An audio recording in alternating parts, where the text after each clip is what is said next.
quite frankly, a lot of the problems in the ecosystem are ours. They're not necessarily consumer problems, right? It's like, how do we create better ads? How do we get smarter with targeting? How do we become more efficient? I mean, we live in an age of marketing accountability. Every dollar that we spend is scrutinized. Every company is under, this macroeconomic pressure to do more with less.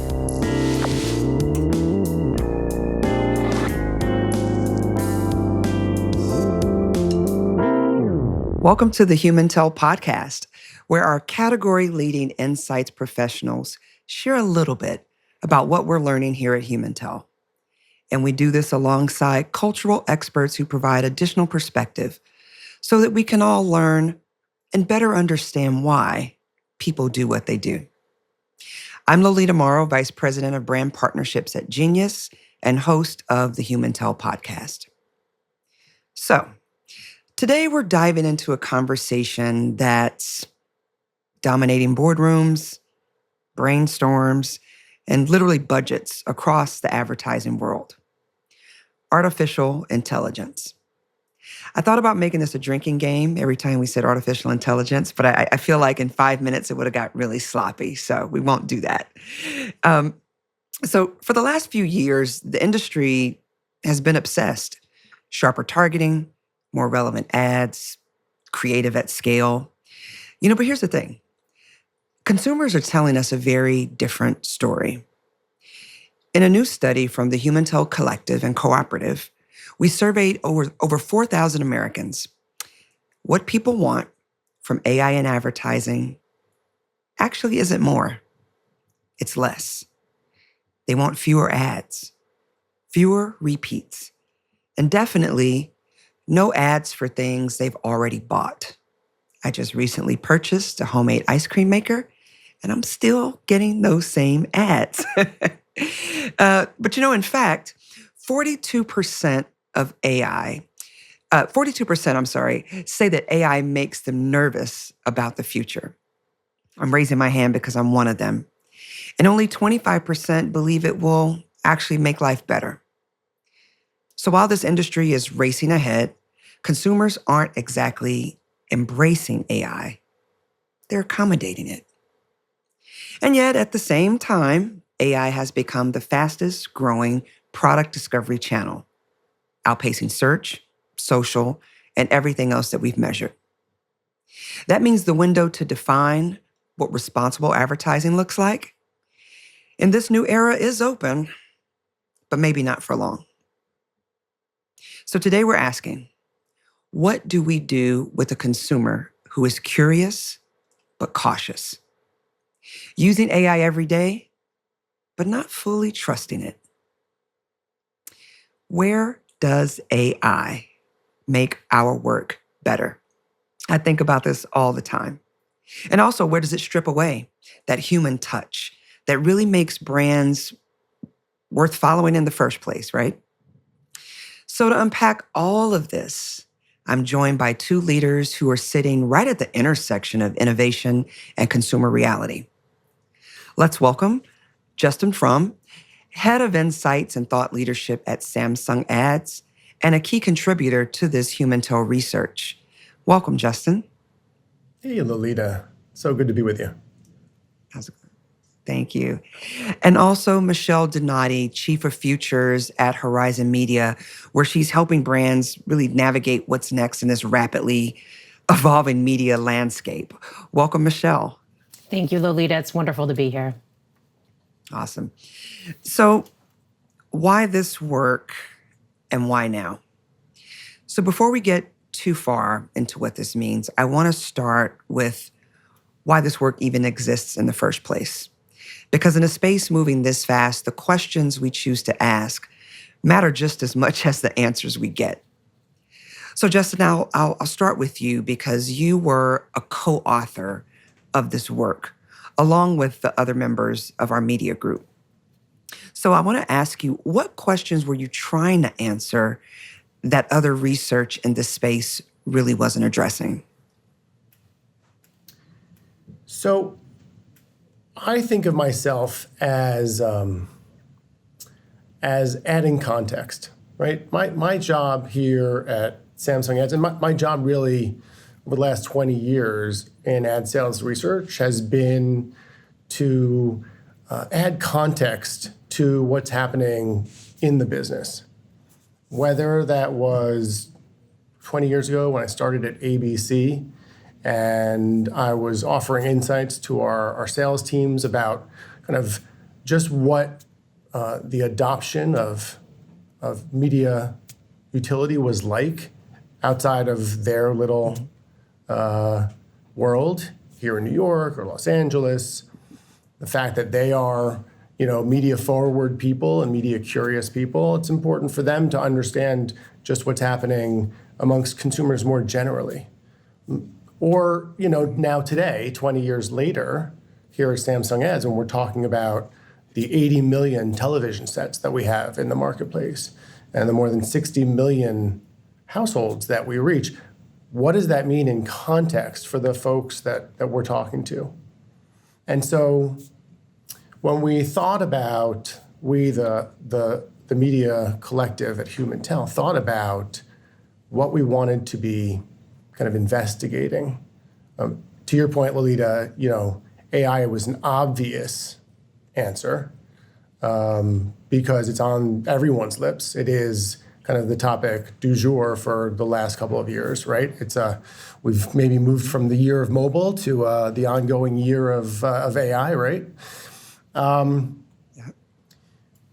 The questions that we had were, what's the context that all of our businesses, which are, diving headfirst into AI, what is the context that we need to kind of be aware of? How are consumers kind of reacting to this? And what really drew me to the work, I think, and the things that really kind of spoke to me were kind of those, you had mentioned, right, cautious and curious, right? How are Americans feeling deep down about AI generally? And then how does that translate to what we in the media business want to deliver using AI? Interesting. I'm curious to see on the other side of the coin from you, Michelle, when you read these findings, sort of what did you recognize from your own research and your conversations with your client partners, even at Horizon? Yes, I mean, there's this paradox that we're seeing in the research where when you ask why now, why are we studying this now? What we've seen is that we've seen, AI reach the level of adoption in 2 years that it took 10 years for voice assistants like Alexa and Siri to reach. So the speed of adoption is something that, gives us pause and makes us really understand that we need to delve in. But then we also are seeing the same thing that HumanTel is seeing with the concerns about the privacy. So while consumers are leaning in from a utility perspective, make my life better, make my life easier, they're also very concerned about, I think, being marketed to in a way that is not respectful, that kind of takes away their agency as a consumer and their control. So we saw a lot of the same findings in our research, but like maybe a slightly different spin on it, slightly different angle. Okay. And I think it's interesting because you both really sit in organizations that really connect brands and people every day. And when I think about that, moving into, accommodation, it's not necessarily an endorsement, right? So if we sat with this for a second, 42% of consumers say AI makes them nervous. To me, that doesn't really feel so much about hesitation as much as just this tension, right? Only 25% think it will make life better. So there's skepticism and distrust and fear. All of those things outrank the excitement. So Justin, I'll toss it back to you. What's the most overconfident assumption that you're hearing right now about how ready consumers are for AI in advertising? I think what we're seeing here, and it goes to Michelle's point about how quickly adoption has taken place of AI relative to so many other kind of advancements in media and technology.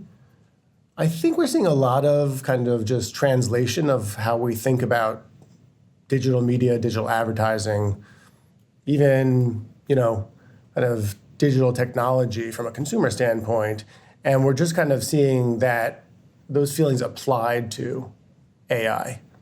So, it would be great to have personalized advertising. We know that that's valuable. We know that it resonates with consumers. But at the same time, right, we're just kind of, picking it up and lifting it and putting it right down with AI, kind of just because the idea is that you can do kind of, uber personalization through AI. And so, and part of it is with the adoption being so fast, I think a lot of people are on the business side are afraid of being late to the party, right? So it is, running full speed ahead, without entirely thinking through kind of what it means to, have a different framework based on kind of being able to kind of take all of this information, all of this data that we have, and really optimize, have the AI really kind of do some deep thinking for us as humans, and combine our human expertise with that deep thinking that AI can provide to kind of across the enterprise from our businesses. So I think really right now the challenge is worrying about being late to the party and therefore just applying kind of the same idea of digital marketing to AI. I think too, can I jump in here too? Sure. One thing that we think about that I think is impacting some of the research results that we're seeing, especially when we are focused on AI and advertising, is probably since the internet and maybe the mobile phone, this is probably the most pervasive, technological phenomenon that we're seeing, infiltrate every aspect of a consumer's lives. And there are real concerns about job security, the future of work. People have kids that are entering the job market soon and they're wondering what should I be studying? How is this going to impact my livelihood? So I think there are larger concerns that are kind of bleeding all the way down into the advertising ecosystem. And I think that's something that we have not necessarily seen with other technological advancements because we haven't seen the adoption of those other technologies skyrocket the way that we're seeing AI. Do you think that there's an assumption? So I guess is there a risky assumption that advertisers are making about how comfortable consumers are with AI right now? What we see in our research is they're comfortable in using it. But again, what the HumanTell work also tells us is that, it's how you use it, right? So I think, you mentioned restraint and reduction as a theme that was coming through in the research. And I'll give you two other R's that I think are really important. One is really respect.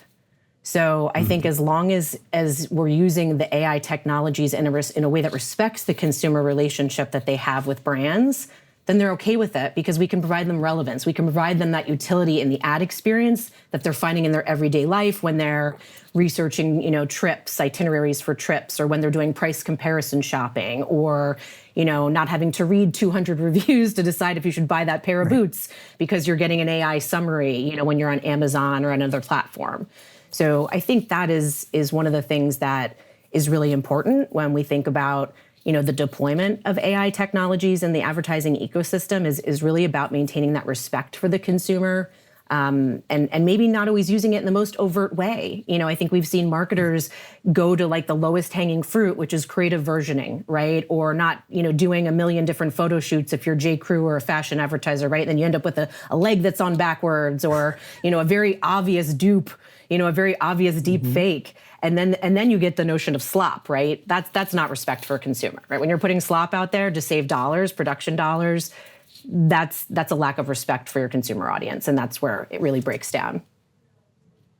I wonder sometimes in the language, is the industry in a sense, talking to itself? Like, is there a disconnect between how the industry describes AI and then how consumers experience it? So I wonder, is there somewhere in the language, have we held back on, for example, an AI application because of how consumers might receive it? So are they receiving and experiencing it in a different way than maybe the advertisers are sort of describing it, if that makes sense? It wouldn't be the first time we were guilty of talking to ourselves. I was going to say that too. Totally agree. Yeah.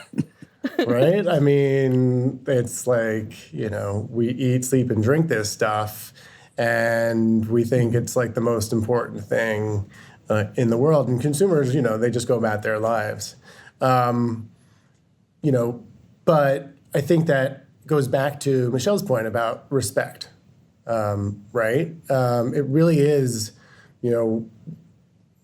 I think advertising has kind of come along to a point where creatives and media really understand that there's a requirement to respect consumers. There is a relationship, right? At its heart, advertising is about building a relationship between a brand and a consumer, right? And that relationship for some brands starts very early. Sometimes that relationship starts very, right before a consumer makes a decision. But consumers and I would say consumers, they understand. They have a feel for what good advertising is, and they have a feel for when advertisers are not respecting them. I think it got a little bit worse in the world of digital advertising when we started to follow them around. Right, the cookie was a great tool. It is a great tool to help advertisers understand potentially where in this purchase funnel, in this purchase process, whatever it looks like, right, they're finding their consumers. And hopefully it can help an advertiser be respectful and kind of have that conversation. But we kind of took it too far, right? And Lolita, you were talking about, the ads following you around. That's been a problem, for 20 years, right? And so if we just kind of are picking up, lifting kind of what we do and putting it into AI, consumers know this, right? The ad that follows you around is a cultural phenomenon. So with all of the excitement about AI, they potentially, and likely are concerned that it's just going to be another way that this is happening. And again, right, this is an opportunity for us to have a lens into how consumers are feeling, and really take a step back and say, okay, how are we going to think about this strategically in terms of what we can do, not just kind of a great ability to do creative versioning, which is good, right? And it can save the brand money, and hopefully that money, that savings get passed along. But like, what does it change about advertising holistically? Right. And that customer experience, right? I mean, I think that there's also sometimes a disconnect between like you said, we're so leaned into this. We like eat, sleep, and breathe this. Like you said, you can't read a trade article without hearing something about AI, what a different marketer is doing, or, an AI fail, or also what, agency innovations that are out there, and startups, there's so many startups out there that are offering solutions.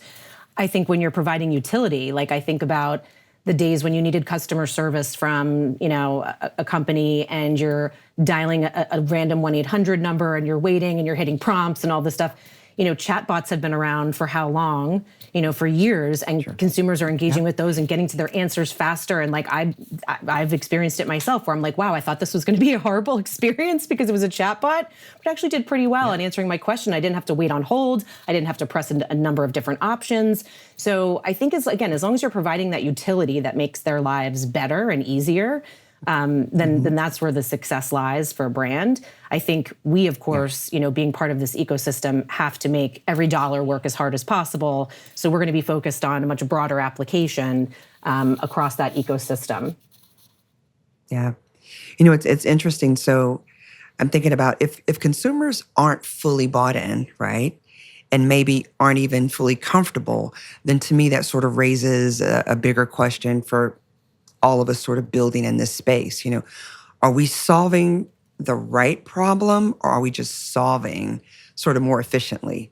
I mentioned at the top of the show, like the 3 things consumers want from AI and ads is less, all about the reduction, fewer ads, fewer repeats, no ads about things they've already bought. We know that 37% call AI targeting an invasion of privacy, right?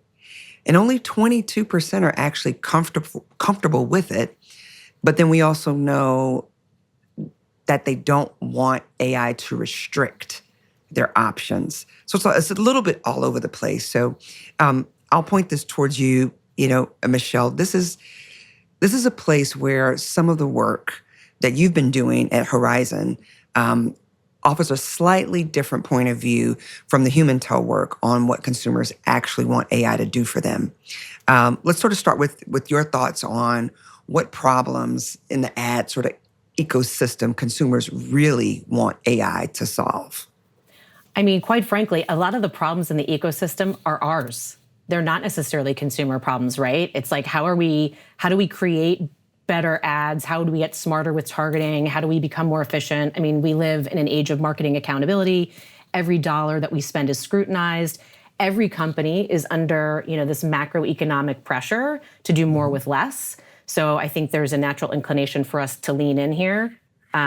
So what we've been focused on is really how do we make the experience, again, more relevant? So again, the reduction, we saw some similar, findings in that, but again, it's about that relevant experience, not necessarily fewer ads, because quite honestly, since the dawn of advertising, I feel like we've done research to ask consumers like, oh, how do you feel about ads? I don't like them. They're too many. They follow me around. Would you be willing to pay, to avoid them? The answer is like, well, how much are you talking about? Well, no.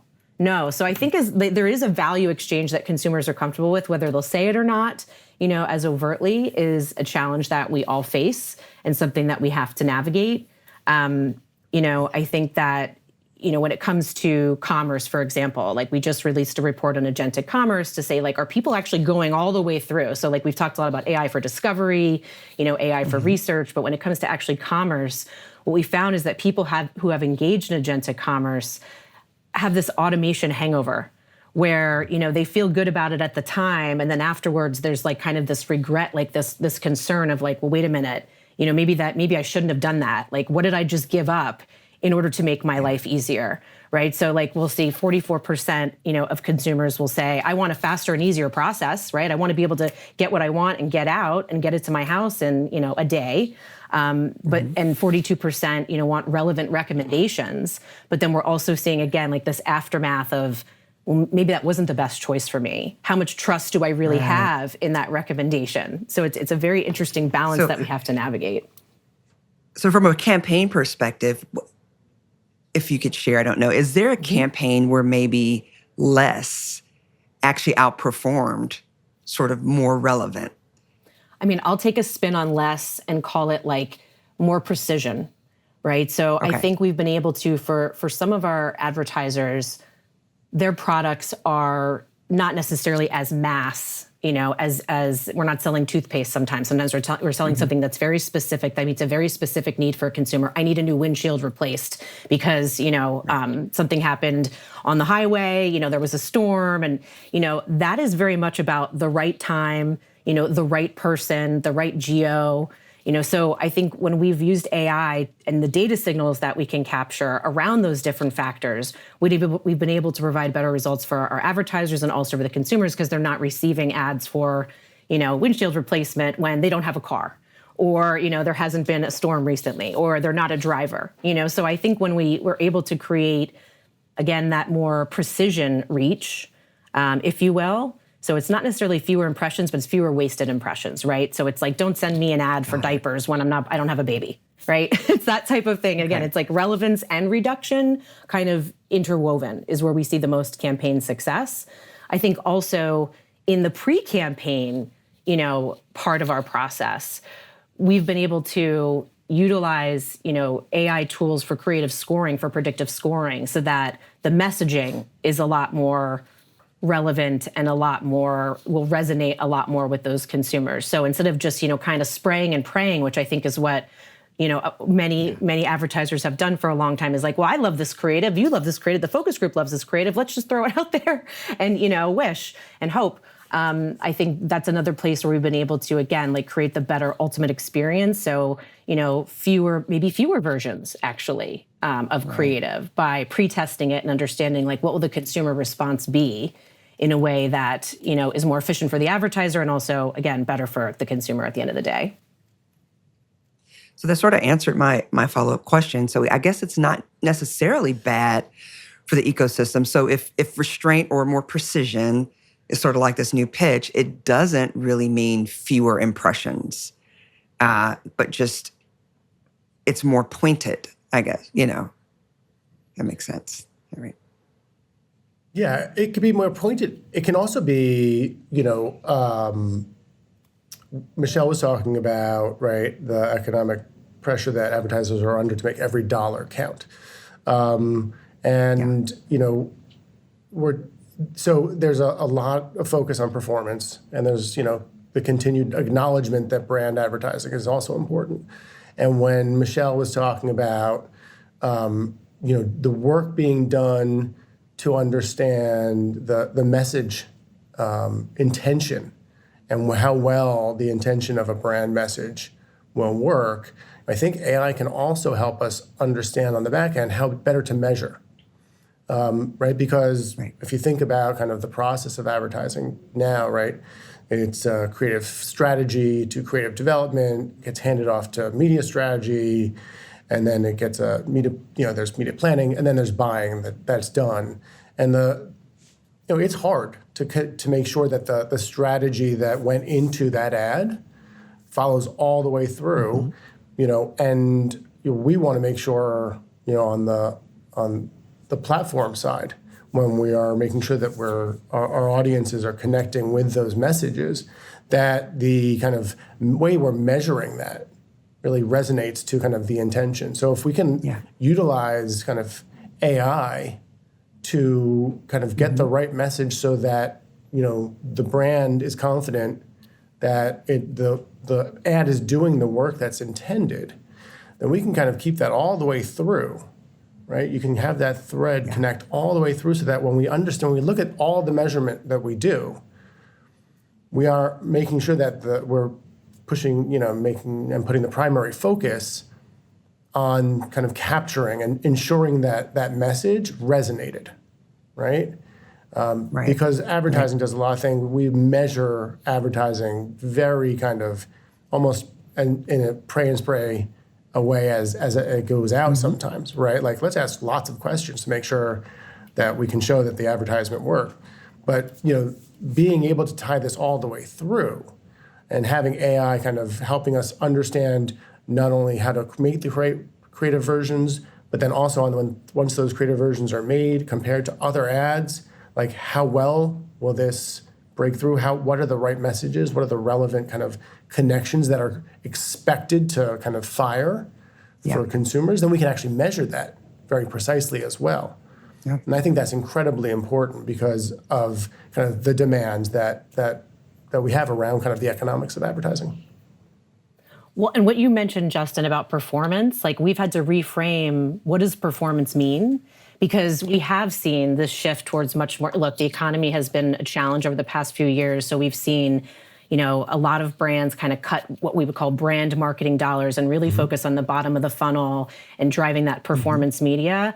And the irony is, when you think about answer engine optimization, which is, a new area for us where we're very focused, it's about making your brand show up in those answer engines. And that very much translates to brand advertising.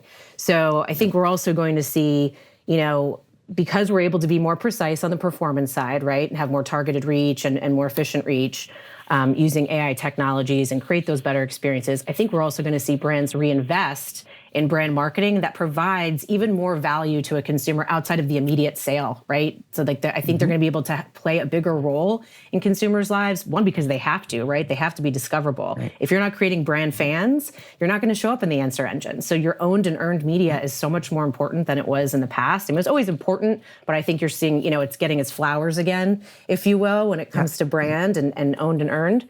And again, that'll be able to, those marketers will be able to reinvest those dollars in a way that will, again, create more experiences for customers that maybe don't have an immediate ROI, but are so much more important in this new, answer engine optimization world. Yeah. I also even see AI as this new, even a new discovery layer. We talked about it in the beginning with the ice cream maker, for product discovery. We know 1 in 3 consumers use AI more for product discovery than they did even 6 months ago. And right now that's outpacing every other channel. But AI does trail sort of traditional search. Our data shows it trailed traditional search by 8 points on freedom from advertiser influence and almost 20 points on trust. So Justin, I'll ask you, if AI discovery is growing faster than any other channel and consumer trust isn't quite there yet, the next 18 months are where sort of expectations get set. So what do you think is at stake for publishers and platforms in that window?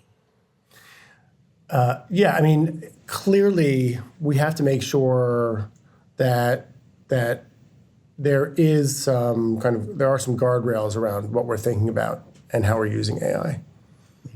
I think about kind of the consumer experience again, and that's why, I think the results from this study, you said it at the top, I think they're quite a bit surprising, right? Because consumers are utilizing AI. They've dived in as well, right? They want to be able to simplify a lot of the things that are hard to do today.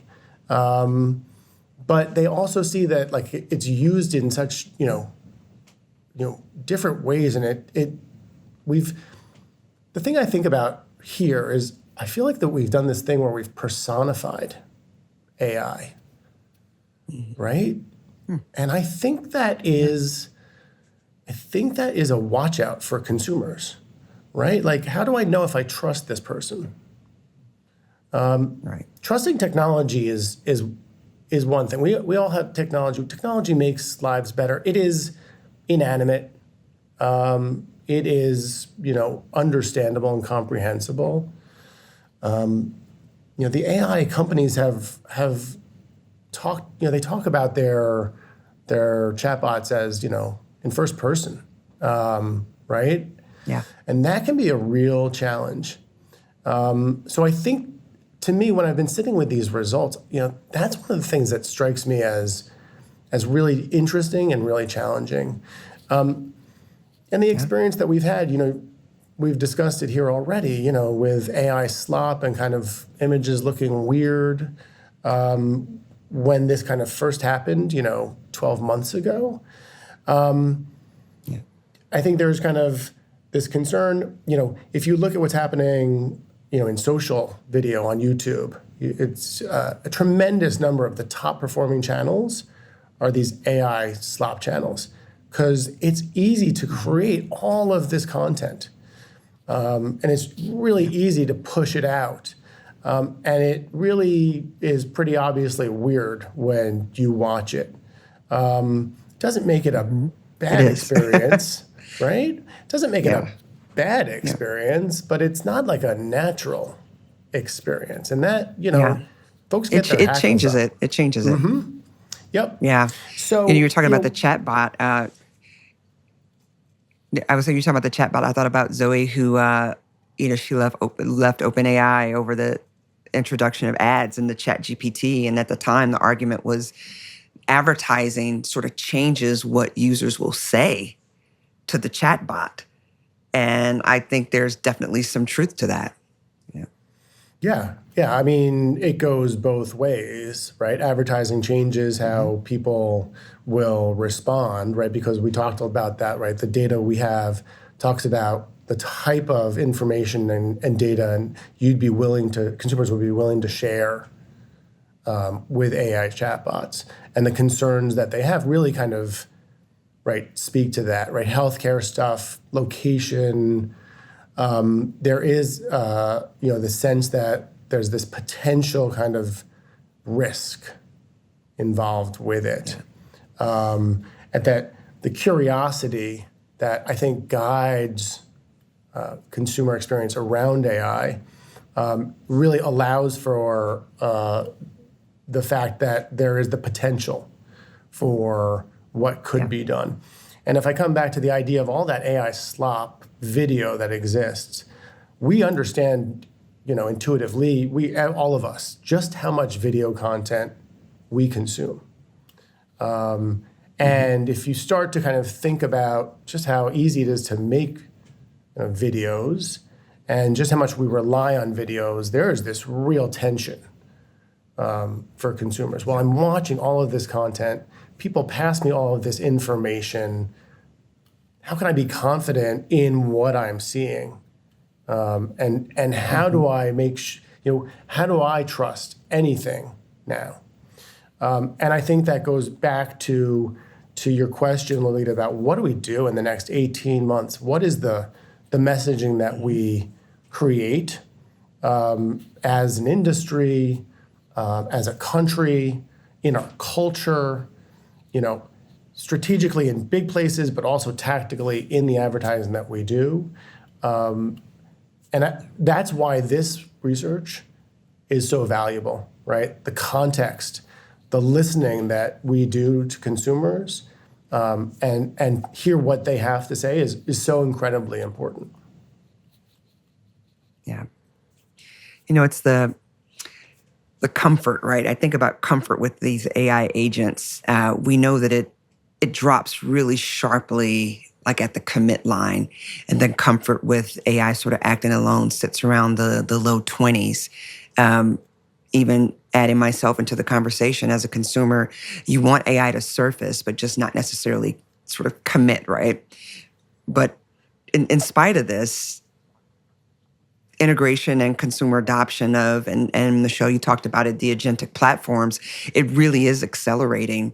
So I'll ask you, Michelle, where's the line between moving fast, I guess, on a startup partnership or moving recklessly with a client's brand and consumer trust? It feels like it could sort of be a blurred line there.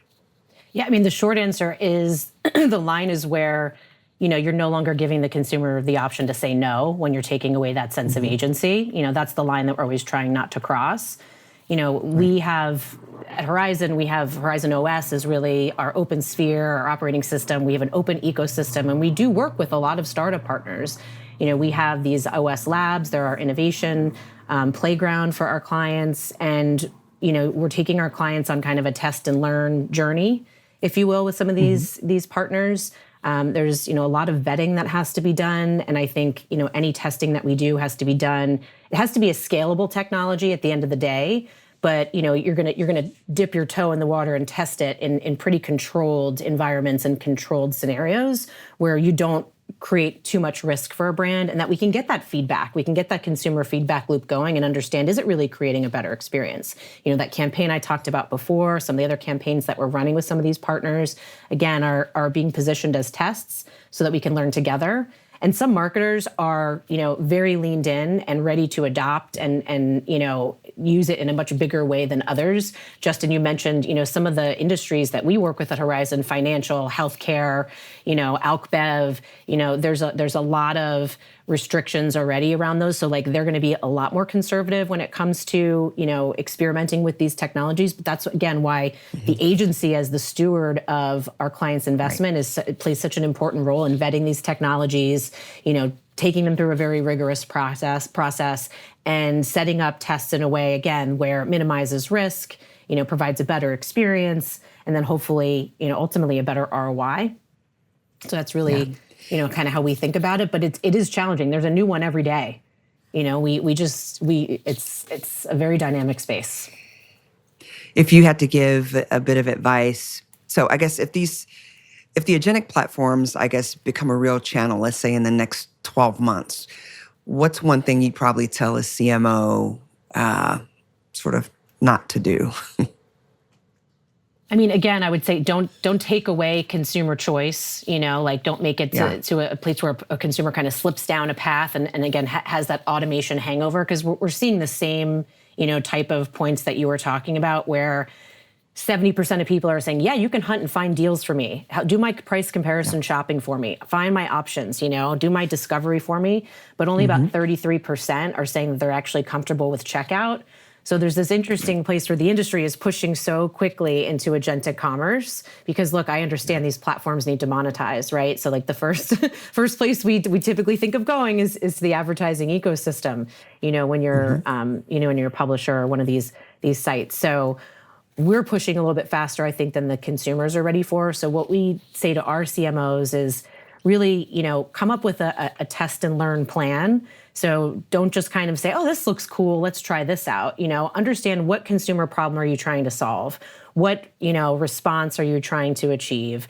What, marketing challenge do you really think that this can help you with? And not just try to kind of retrofit, your current processes into that. You may need to even like rethink the way that you go to market. You might have to kind of like scrap your old marketing playbook and just start to think, what is possible? Right? And just because you can do it doesn't mean you should do it. So let's look at the possibilities and let's think about, based on, what I need to achieve as a CMO and the results I need to deliver for a CFO, what are the right technologies to deploy and where can I, structure these tests in a way that I get meaningful results, that it doesn't take, a year to understand the impact of a campaign, and putting all the right metrics into place so that you really understand if is it worth it? Should you do it? Yeah. Yeah. I think it's almost also about just really the quality. We know that the closer AI gets to sort of replicating human identity, almost the more resistance we see. Our data show that 59% sort of reject AI inserting their own image. 52% reject AI sort of generating celebrities. And then 43% reject sort of AI created spokespeople. So, what does build trust? I think there does have to be some sort of human oversight and transparency. So let me ask both of you, what happens to the quality of advertising, I guess, as AI scales creative output? I mean, my concern is we just start to like optimize within this like echo chamber and you're not seeing authenticity. I think that's like one of the core human values I think that people are looking for from brands, especially now, is brands that are authentic, that speak to them in a respectful way, that understand who they are, not in a creepy way, but enough to serve them, the ads when they need them for the right products that are going to be relevant to them. So I get a little bit concerned sometimes about the tendency to take the human out of the loop. That's like one of our core tenets with Horizon OS is we have to leave the human in the loop because you're not going to get new ideas, right? You're not going to have that authenticity of how do you really connect with someone on a human level as a brand. And then you risk your brand becoming very transactional, where you're just optimizing for clicks and things like that, but you're really not playing a meaningful role in a consumer's life. And I think most brands aspire to that, right? They want to have this like longer term relationship with their consumers.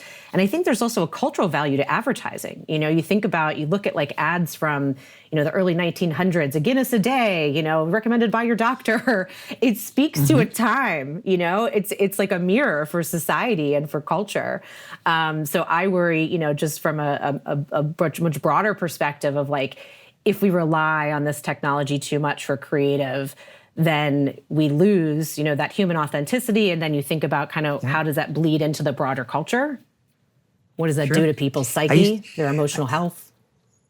I used to choose my toothpaste, and when they said 8 out of 10 dentists, I was like, that's the one I'm going with right there. You're both very close to the creation and of a broad array of advertising content. So I wonder, what is the ultimate cost? When an industry does lean on AI to really do that work that used to require human judgment. I mean, to your point, it's definitely, it could be detrimental, and that trust just continues to sort of just dissipate, right? Yeah. I'm so glad, Michelle, you said that that bit about advertising being culture, because I that's what I say all the time, right? Earlier, you had alluded to the fact that when you ask consumers in a survey about advertising, they tell you that they don't want advertising. But when you ask them if they're willing to pay in exchange, right? The value exchange, people understand that very well. And at the same time, we are a consumer culture. And if you don't know about what's happening, if you don't understand the brands that exist out there for you, right? If you don't know the new cultural narratives that are being pushed out because brands are pushing into new spaces with new products, then you kind of are outside of culture. Advertising is culture. And it's not just for the Super Bowl, right? This is all the time. So the flattening and the optimization, the regression to the mean of kind of creative is a danger for us. And it will happen, right? There will be brands that kind of continue to optimize because they feel like they get into, they're able to demonstrate that, the more optimized the creative is, the more clicks, the more sales they get. It will have to go in one direction before it comes back the other. But Lolita, you had said, what can we do about that? We've been talking about kind of the making brands, respecting consumers, creating a relationship. Yeah. One of the things that I think many of us who kind of are working closely with AI are beginning to understand is that you have to really make sure there is a ground level understanding that an LLM or an agent will have about what you need and what you are doing in the moment to deliver the best results. And I think there's an opportunity for brands and advertising platforms to really connect with consumers and ask those types of questions. When we talk about optimizing, what is it you're looking for in this purchase, right? Just because if you can do research on kind of, what the best product in whatever category you're looking for is, doesn't mean that it actually is right for you. I'm looking for a vacation right now. I'm looking for a Caribbean vacation, actually. And there's a lot of, reviews to read through. There's, how do I know kind of, if these reviews are honest? There are a lot of places to go. I can ask an LLM kind of what the best vacation is. I'm, 50-year-old married man with 2 teenage children. What is popular in the Caribbean? Just because what's popular and is being talked about, what the data that AI is utilizing to kind of make those decisions, doesn't mean that that's actually relevant to me. I am never going to go on a cruise. We are just never going to do it as the family, right? And, right now, it's up to the consumer to iterate, right? But there's the opportunity for the brands to kind of reach out and say, tell me about your favorite vacation ever, right? Right? What was the best thing that happened on that vacation? Tell me about kind of when your family kind of is spending time together, like what's the best? I mean, there's so many ways that AI can take kind of some information, personal information that I would not mind sharing about a lot of things, and then kind of utilize that. The personification that we've given it then actually becomes this, like we're talking about, agent of a brand potentially to create a solution and an experience that I could never have done on my own. The other thing, too, I think about, Justin, you made me think about this with what you're saying about this regression towards the mean. We are probably advanced AI adopters, right? We work in the media and technology space. So I know how to write a good prompt. I know when to ask it, to talk to me and ask me questions. Like you said, what's your favorite vacation? Like that's a really smart way to really get the most out of your LLM. but I worry about underrepresented voices in media and some of the bias that we're seeing with this regression to the mean. So, we have this challenge in research and in consumer insights and channel insights, trying to understand and connect with, what is very much a nicheified culture, where we're seeing, multicultural audiences and subcultures and polycultural audiences, that there isn't always the best data for those audiences. And as culture becomes more fragmented, right, you have very few tent poles left, and people want to connect, brands want to connect with culture in order to be meaningful and to break through. Too much reliance on, I think, the AI technology, when it doesn't have the best data informing it, the most representative data, is another risk, I think, that marketers take. And I think there's a human element in the creation of good advertising, right? That is crucial, right? It always will remain crucial. We've as an industry done a lot of work to make sure that when we are building advertising, right, that if we are kind of utilizing kind of cultural signals, that it's being done right, it's being done well. I think there's probably, the data demonstrates that there's a concern that will get lost, right? I was struck by the fact that there were not that many differences across the different kind of subgroups that we looked at amongst the data in terms of their feelings towards AI and advertising. And I think that speaks to kind of, really despite the fact that it is now several years old, the Super Bowl this year was full of AI advertisements, and we're really still at this very nascent spot for it.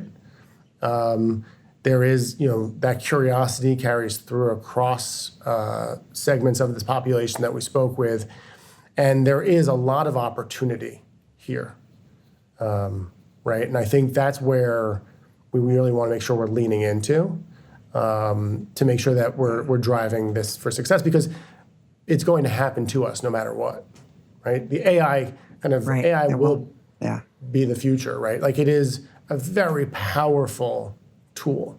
The train has left the station.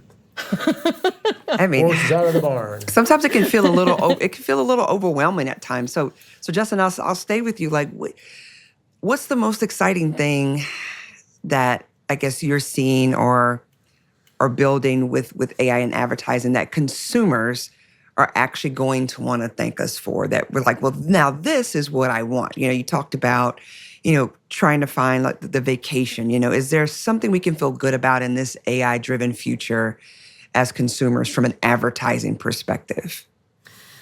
I think where we're seeing success is really utilizing more signals than ever to understand when the right moment to serve an ad to a consumer is. Right? I think that we can now understand when the creative works best by driving kind of the outcome. I think we're at the early side of this, but what we're able to do with kind of utilizing the signals that we have, the data across everything that consumers now today do on their television set, which is so much more than just watching TV.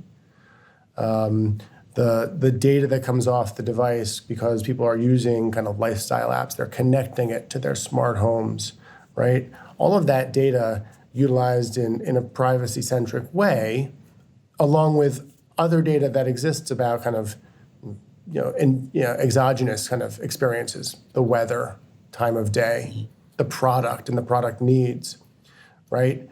That was a math challenge to optimize that was very difficult.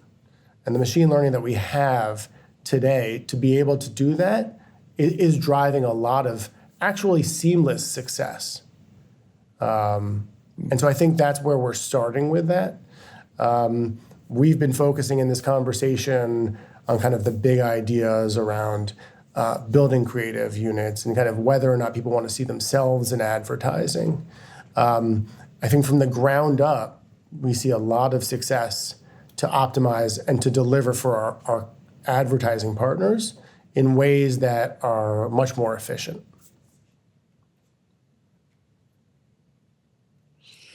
You know, if there's one thing that today's conversation makes clear is that AI isn't just changing how we advertise. It's sort of challenging us to sort of rethink what good advertising even looks like. Not just smarter, not just faster, but just more human for me.